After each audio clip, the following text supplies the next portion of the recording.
Hello everyone, কি অবস্থা? সবাই কেমন আছো? আই হোপ তোমরা সবাই অনেক বেশি ভালো আছো।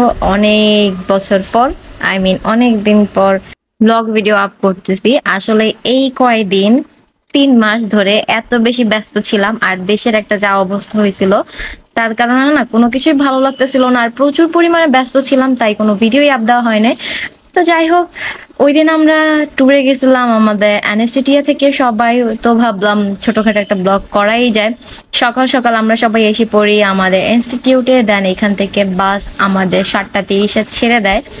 তো আমরা সবাই খুব মজা করতে করতে যাইতেছিলাম। যাই হোক, বলে দিই আসলে আমরা কোথায় যাইতেছিলাম। আমরা আসলে যাইতেছিলাম সোনারগাঁও জাদুঘরের দিকে।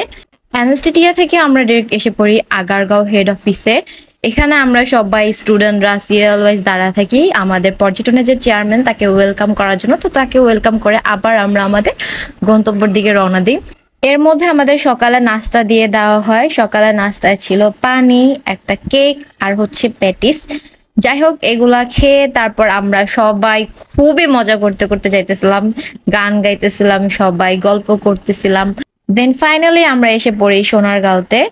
এখানে আমরা টিকিট কেটে ভিতরে ঢুকে পড়ি, আর এই বাড়িটার কারুকাজ এত বেশি গর্জিয়াস এন্ড এত বেশি সুন্দর।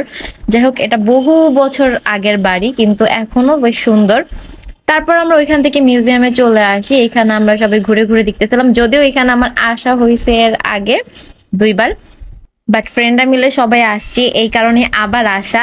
তো যাই হোক, এই জিনিসটা দেখে না ছোটবেলার কথা মনে পড়ে গেছে। ছোটবেলা গ্রামের বাড়িতে গেলে ভাবে কত মজা করছি। এর এক সাইডে এক কর্নারে জামদানি শাড়ি ছিল, আমরা এখানে জামদানি শাড়ি দেখতে আসি। আর জামদানি লাল যে শাড়িগুলো হয় না, সেগুলো দেখতে কিন্তু বেশ সুন্দর লাগে। আমরা সবাই যে যার মতো ফটো সেশন করতেছিলাম। এর মধ্যে আমরা সোনারগাঁও থেকে পানাম সিটিতে এসে পড়ি, আর এখানে আসার পরে একটা জিনিস মনে হচ্ছিল, কেন শাড়ি পরে আসলাম না।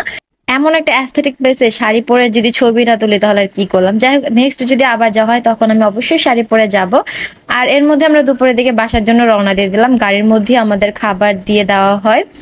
আমরা ভিউ এনজয় করতে করতে খাইতে খাইতে বাসায় যেতেছিলাম, আর গাড়ির মধ্যে আবার আমাদের সেই দুষ্টুমি ফাইজলামি শুরু হয়ে যায়। আর এর মধ্যে বৃষ্টি পড়াও শুরু হয়ে গেছিল, আর রাস্তায় তো মোটামুটি ভালো জ্যাম ছিলই। তো যাই হোক, আজকের মতো বিদায় নিচ্ছি। সবাই ভালো থাকো, সুস্থ থাকো, আর নেক্সট কবে ভিডিও দিই জানি না। Bye bye.